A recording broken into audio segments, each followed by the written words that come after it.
This annual meeting of the Board of Health is called to order. Madam Clerk.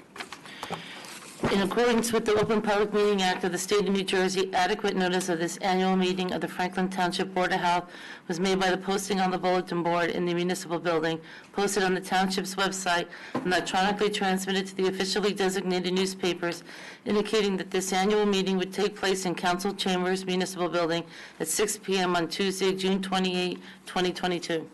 Excellent job. If we could all stand for the Pledge of Allegiance. Pledge allegiance to the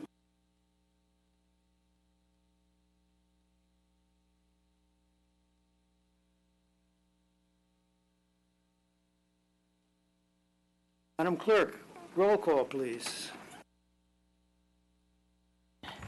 Councilman Embarrasson, Councilwoman Francois, Mayor Kramer, Yes. Councilman Onijaka, Yes. Councilmember Potasnik, Present. Deputy Mayor Pruitt, Yes. Councilwoman Udine, Yes. Councilman Vasanella, Here. Councilman Wright. Yes. Councilman Onijaka and Vasanella, well called. Thank you, Mayor, and I don't mean to interrupt, but just for everyone's knowledge, there's a public meeting going on right now, and the front doors of the building are locked. I just went out and swiped them to let you in. Yeah. The door all the way on the right is open. I let the doctor and the councilwoman, Okay. the deputy mayor in. Yeah. That's the door I that got it. unlocks, Councilman. Okay. I believe you, Manager, just Councilman Onijaka could, we had the ID. Anyway, thank you. All right, thank you. Lively discussion. Approval of the minutes. I present the Board of Health June 22nd, 2021 minutes to the Board of Health for approval. Do you have a motion to accept the minutes? We have a motion to accept the minutes. Moved and seconded. All in favor? I'm sorry, any discussion on the minutes, changes? Say all in favor. I'm sorry, we have to call roll on that. Madam Clerk? Mayor Kramer, Yes. Councilman Onijaka, Yes. Councilmember Potasnik, Yes. Deputy Mayor Pruitt, Councilwoman Udine, Councilman Vasanella, Yes. Councilman Wright. Okay, and now for the main event, our Advisory Board of Health report from Dr. Namitha. Ready.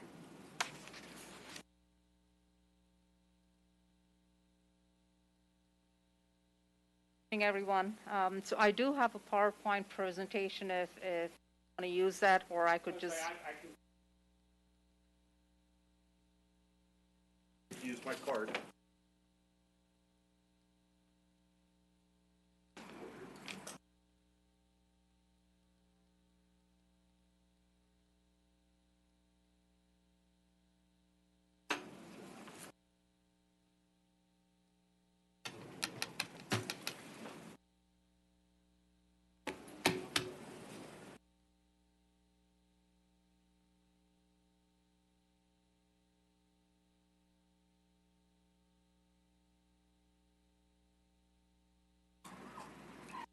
So for the videographer, there's PowerPoints on these screen. He's all over it.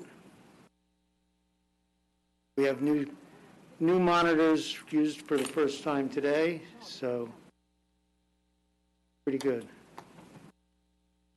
Thank you, Bob. So the Board of Health report starts with a general overview of what services the Health Department provides for the Township of Franklin. Consumer health, as we know, is what you would call restaurant inspections, and then the inspectors going out and the REHS staff. Our health education and health promotion team provides health education to the schools and in the towns and in the residents of your town. Chronic disease and cancer prevention is another service we provide. Environmental compliance and enforcement, which is known as the CEHA program, that is another component of our services that we provide.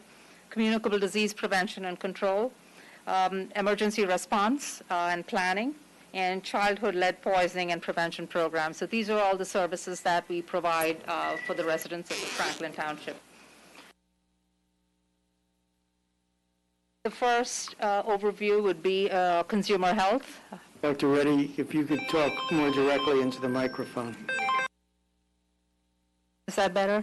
Yes. Okay. Thank you. So the first overview is our consumer health services that we provided. The first slide actually shows the number of inspections that we conducted during 2021. This is from January through December 2021. It included retail food establishments, pre-operational inspections, mobile food inspections, multiple dwelling and reoccupancy inspections, hotel inspections, child daycare, recreational bathing facilities, well abandonments, and temporary retail food inspections. So those were the numbers of inspections that we conducted, and some of them have re-inspections written underneath there. So that was the total amount of inspection services that were provided. The next slide actually is a response to the number of complaints that we received across Franklin. Complaints from retail food establishments and the number of complaints that we received and then the number of investigations. Some of them included multiple visits to the same facility.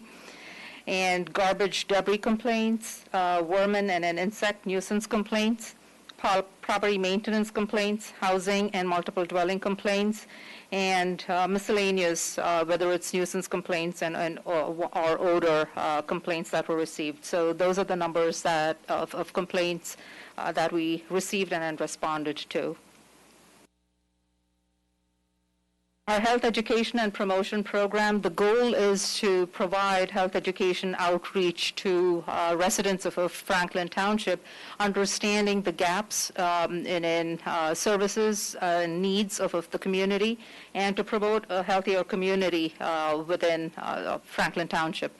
So a part of it has to do with our CHIP program, our Community Health Needs Assessment, and once we do the Community Needs Health Assessment, and then we provide and identify gaps within the township to be able to address those gaps.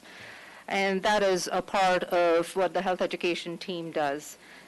So the next slide actually talks about a few of the health education and promotion services that we provided.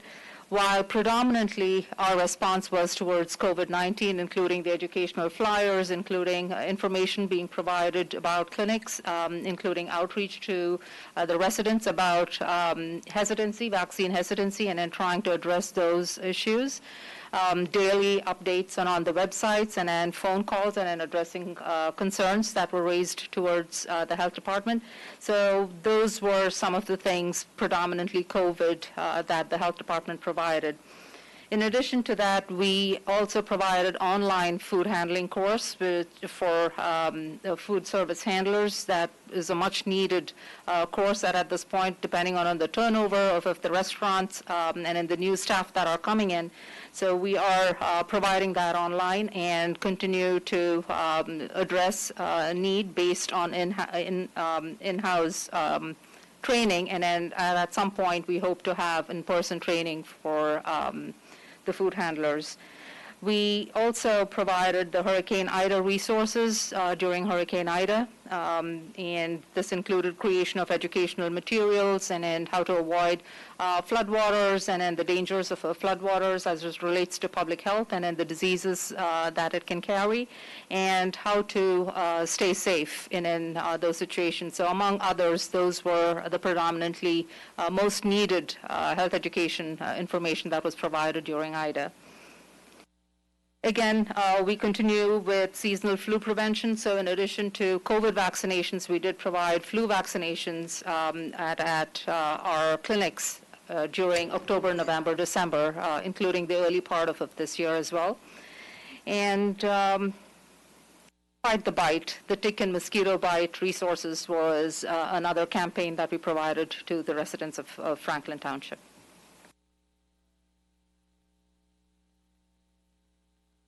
The next slide talks about the Regional Chronic Disease and Cancer Coalition.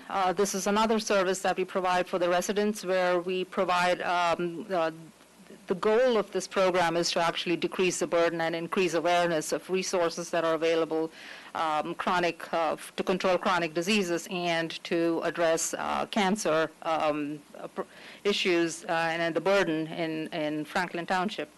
So we increased and had multiple cancer thriving and surviving program workshops. Most of them were online, and we hope to have it in person at some point in the near future. We did community outreach to inform residents about the various cancers, breast cancer, HPV-related cancers, prostate, skin cancer, ovarian, and colorectal cancer, and provided them information about screening resources that were available for populations that may be interested in any of these cancer resources. We also partnered with agencies to educate the public on the harms of tobacco, vaping, and e-cigarettes. And we also promote and refer low-income and uninsured community members to the New Jersey SEED, which is the Cancer Education and Early Detection Program associated with the New Jersey Department of Health. Some of the program highlights are in the next slide. We provided outreach at events and in festivals that were held, most of them virtually and in the early part of the year, but towards the end there were a couple of programs that we did that were in-house. And Escape the Vape event and a youth social media campaign was done in association with Empower Somerset. We did the HPV vaccine social media campaign. And in association with Robert Wood Johnson and in Somerset, we worked on the HPV vaccine initiative in Somerset County schools, including Franklin Township. We also promoted Cancer Awareness Months through press release, through our website, our links, and our social media platform.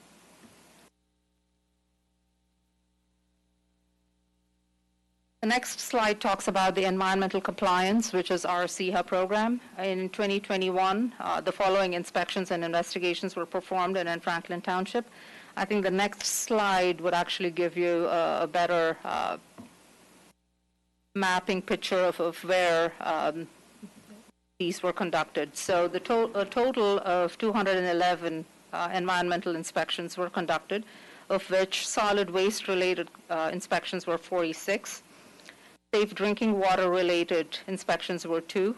Air emission permits-related enforcement and complaints were 23. Pesticide-related response was 4. And complaints or NJ, Department of Environmental Protection referrals. So these are reports that don't come directly to our office, but go to the DEP, and then we respond to them. There were 56 in Franklin. And we had over 80 OPRA requests from Franklin Township for all of these environmental compliance and enforcement-related events.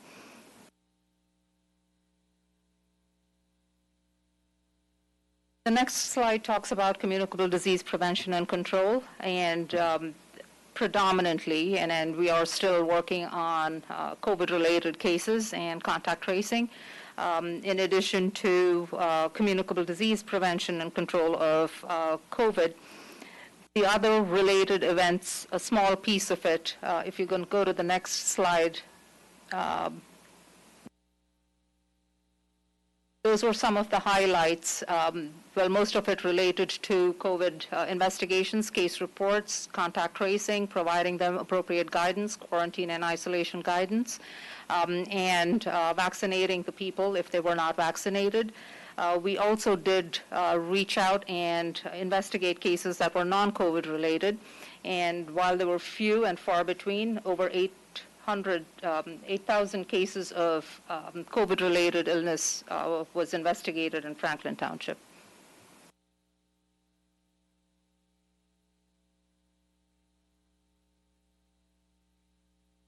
So the next slide talks about public health emergency preparedness and response. This, along with communicable disease, was our most taxed group that worked through last year. Again, the goal of this program was to ensure that we are prepared to respond to any public health emergency, what we call an all hazards response. While most of a couple of responses were in response to IDA, the plans and public health response associated with floodwaters. We predominantly were working on the pandemic, which is also a part of our emergency response. We had plans in place, and we refined those plans as we moved forward, depending on the need of the community. And then which included messages that were sent out to the community, providing public health advisories, alerts, and public health updates, in addition to running vaccination clinics. We had 379 COVID vaccination clinics last year, of which 62,031 vaccinations were administered in these clinics. 402 flu shots were administered, and we had the joint FEMA Department of Health vaccination clinics with the First Baptist Church in early 2021.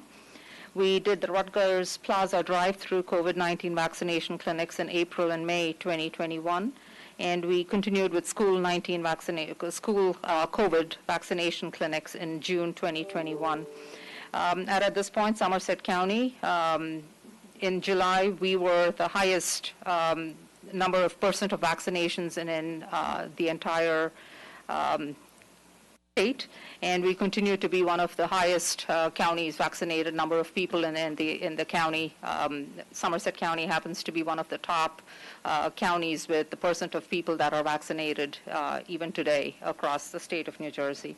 Yeah, I'd like to emphasize that. That's right out of the gate. Right. Somerset County was #1 in that and just stayed ahead the whole time. It's really a Herculean effort. Hats off to you. And we continue with our planning for administering the vaccine while we are ahead with both boosters and primary and secondary doses of the vaccine for 5 and over. The new recommendations for infants 6 months and children under 5, we are starting to vaccinate that population as we move forward from tomorrow on. The last slide is the childhood lead poisoning and prevention program. Again, the goal of this program is to reduce the burden of lead poisoning in children in Somerset County and Franklin Township. And one of our goals was to increase by 10% the number of people that we screen, while and increase initial case management of reports that we receive from physicians about elevated blood lead levels, and increasing the environmental assessment of such cases. And our goal is to move towards that this year, and with the number of people beginning to get tested and beginning in-person screenings, we should be able to reach that goal this year moving forward.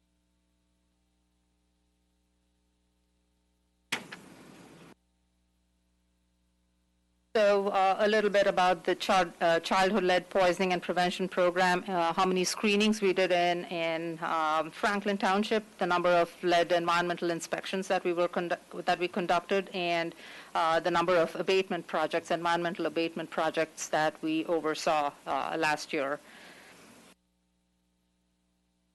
So the total number of screenings that we did in Franklin Township last year was 702 screenings. So while predominantly everyone thought it was still COVID, Somerset County Department of Health continued to provide additional services and maintained the number of services that we needed to provide despite our response and the amount of burden with COVID response. So we continued to provide all services that health departments provide for the residents of Franklin Township. That is my report. Any questions? Well, I have one topically in the news question. Do we have any monkeypox? So we have no positive cases in Somerset County at this time. I had to say that. Okay, great. Right. Any other questions? I just want to thank you for your great work, and obviously with the pandemic now switching to endemic, can you explain a little bit about what the difference is in those two words and what they mean for you in the Department of Health and for us and the residents here in Franklin? So at this point, it has not been called an endemic yet. Okay. And there are parameters that we would use, and at some point, if the number of cases stay at a certain level, and then we're not seeing an increased number of cases within, at some point, and if we think that it's going to be seasonal, if there is a pattern that we need to assess, then at some point there are a lot of data points that are used to make that determination, whether it's an endemic or whether we're still in a pandemic phase. We will transition eventually towards an endemic situation. But at this point, we are responding to cases as they come through. We are looking at the newer variants. Although Omicron was the predominant variant, the subvariants of Omicron are still being seen. So that at this point, it's not classified as an endemic yet. Hopefully, we will move towards that, and it'll be a seasonal.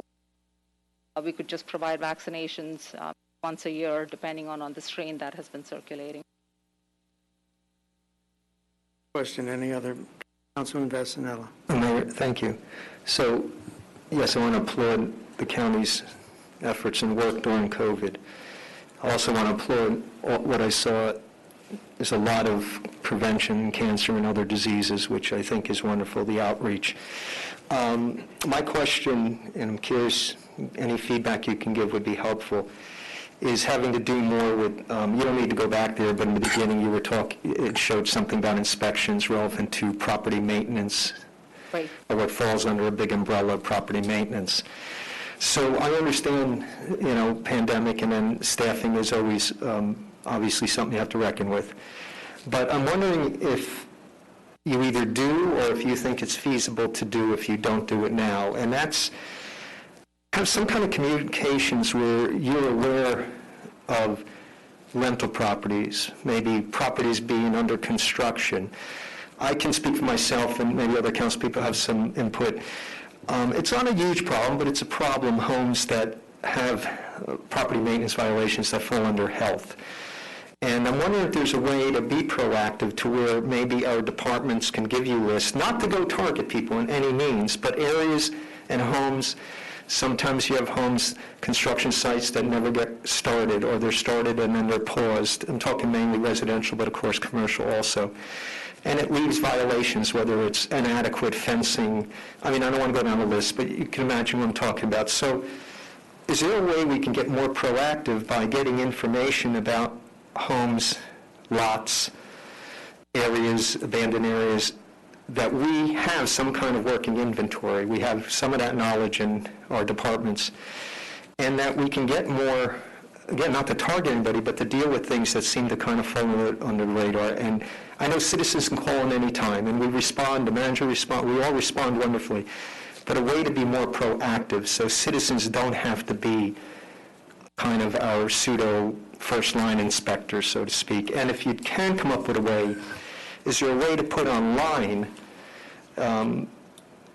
what the status of something is? Because often something is being attended to by yourself. Right. Mr. Vornock always gets the info if I send a concern, I know, to the right place, often health.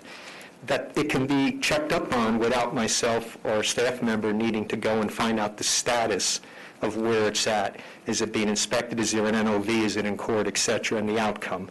So I know I gave you a lot, but that's my main concern as it is deals with anything under your purview.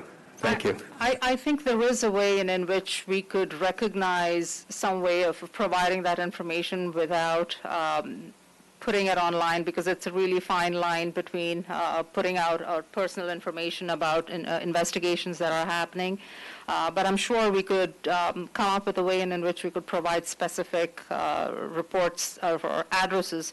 We do provide monthly reports about investigations that we're conducting to the Board of Health. But I think if there is more information about specific addresses that we're working on, that could be provided internally. But I think we'd have to discuss about sharing it on a public forum.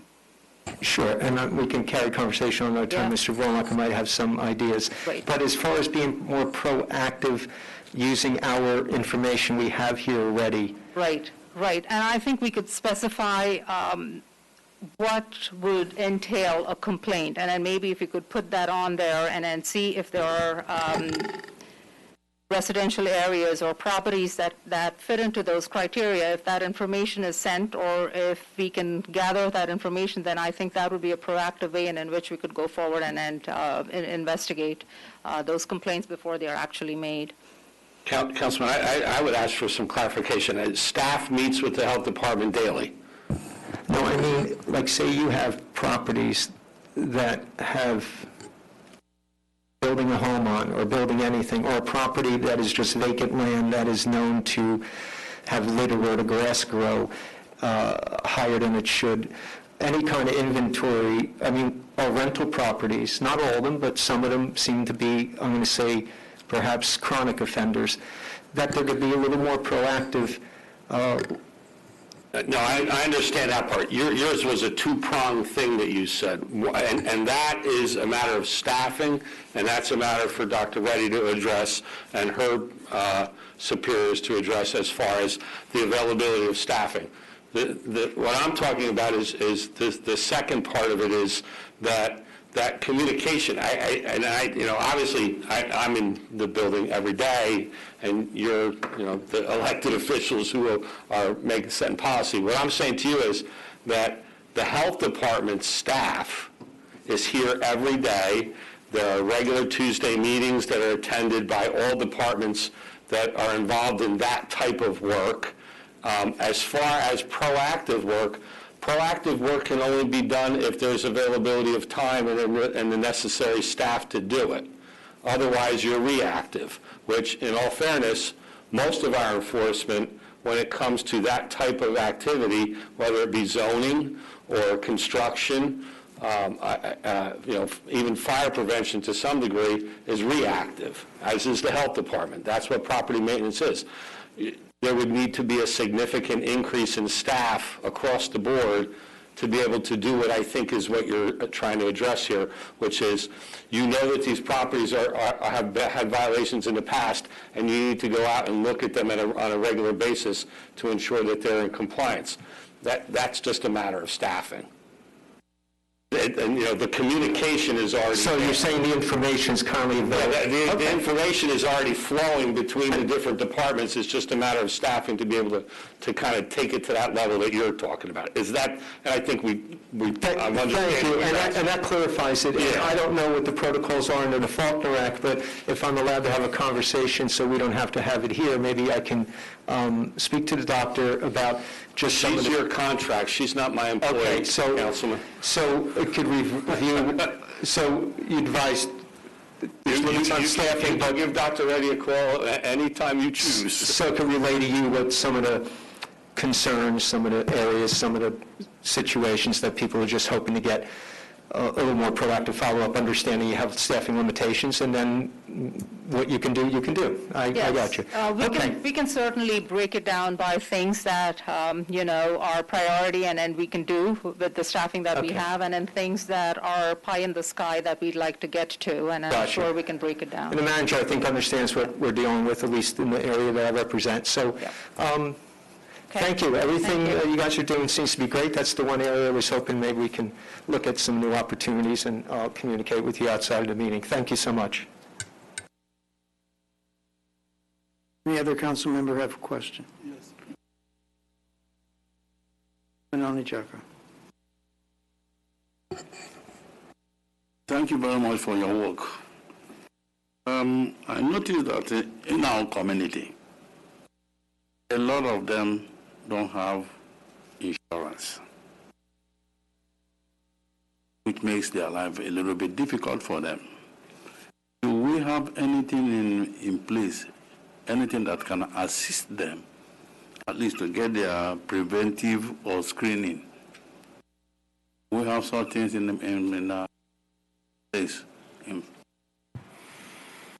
Right, so all the services that the health department provides, all screening services that the health department provides, including vaccination and flu clinics, are all free of charge. We don't charge insurance, and then we don't check people for insurance, so it is free of charge.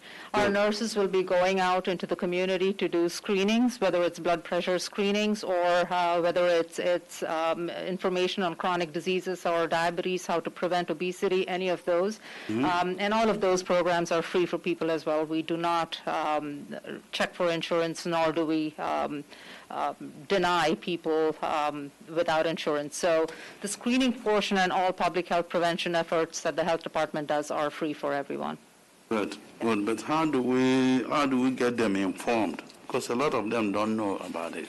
Okay, so I think the next thing what we could do with our health educators is maybe reach out to the community to see where the gaps are in information flow, and if there is a language barrier, if there is information that we need to provide that we're not providing, maybe print out flyers and in languages and then go out into the neighborhood to be able to provide that information on our screening programs and in clinics. Maybe that would help provide outreach to the community, because we do advertise and then we post it online, and maybe we could, increase that effort to actually go into the community to be able to do that. Thank you very much. Yes. Councilman, there are also some discussions going on between the township, the school board, and Zufall of opening a clinic in the area. First, it'll be open to school children, and eventually the hopes is it'll be open to public. That would be nice. That's a little bit of time away, but any other council members? Just a quick Deputy follow-up Mayor. on that, Mayor. Just one. First of all, Dr. Reed, thank you so much for all the work Thank that you. you guys do and your staff. Just a follow-up on what Councilman said, but I think on the form it says to put in your insurance details, right, when you're on the screening forms. So if it's No. not, it doesn't So say not that? from the health department. So if there are other providers, I mean, if there are pharmacies or if there are private providers that are doing it, they would require insurance. The health department does not require insurance information at all. Okay, so maybe just the communication there, that's probably what's Probably. causing the gap. Yeah, Okay, thank yeah. you. Deputy Mayor Pruitt. Thank you, Mayor. I think, I guess, following up on Councilman Onijaka's question, I guess for the public's information, what are some of the groups that the education and outreach team works with in the community? So there's that awareness of what groups, and maybe that can also help inform us of any gaps there might be, as well as the Advisory Board of Health, to which members are here. Right. That can provide that So- assistance. So what we could do is I could get a list of the different groups that we're working, our health educators are working and partnering with. I am not sure about the exhaustive list, but that is provided at the monthly meetings about the various events that we've had and then who we've partnered with. That is provided to the Advisory Board of Health at our monthly meetings. I could compile a list of that information and then provide it to you. That would be great. It also helps to identify if there's any gaps or. I agree. any of them. Yep. Anyone else? Okay, so I actually skipped the Advisory Board of Health report. Is there anyone here to present that? Okay, that's actually a good time for me to mention, we're tossing around the terms, thank you, Dr. Reddy. We're tossing around the terms Board of Health, Department of Health, and Advisory Board of Health. For those who aren't familiar, we are the Board of Health. The council, Township Council, is the Board of Health. We use the Somerset County Department of Health as our Department of Health. They're the ones who get into the nitty-gritty and actually do the work. And then the Advisory Board of Health is just like our Rec Committee, our Open Space Committee, it is a committee that advises Board of Health and sometimes the Department of Health on where the town is and what the town would want. That's the difference between the three. So I guess we don't have a report from the Advisory Board of Health. Oh, you do? Okay, great. Come to the mic, please.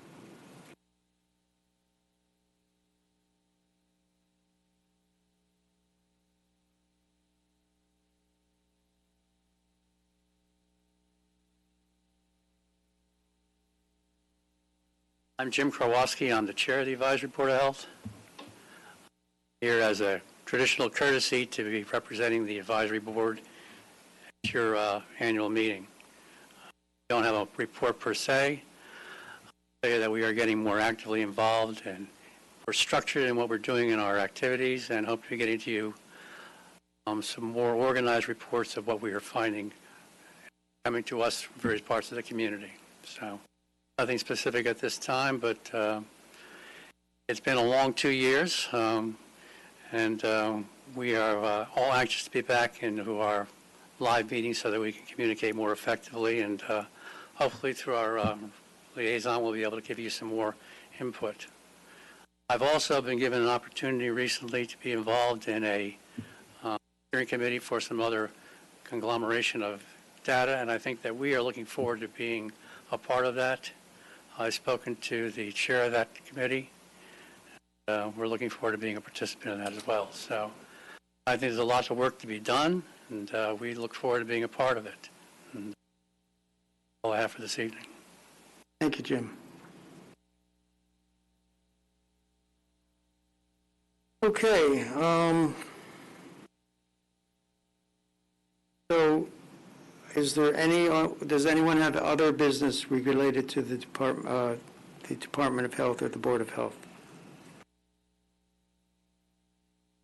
Okay, so we're on to public discussion. We have a motions open to the public. Second. Moved and seconded. All in favor, say aye. Aye. Opposed, say nay. We're open to the public. Mr. Renone, this is limited to Board of Health issues? Correct. So this is a public session limited to Board of Health issues. Following the Board of Health meeting, we're going to have a regular council meeting, and there'll be a public session where people can speak about anything related to government. So anyone wishing to speak, we'll give you 3 minutes. State your name and address. No yielding of time, may only come up once. Anyone wishing to speak?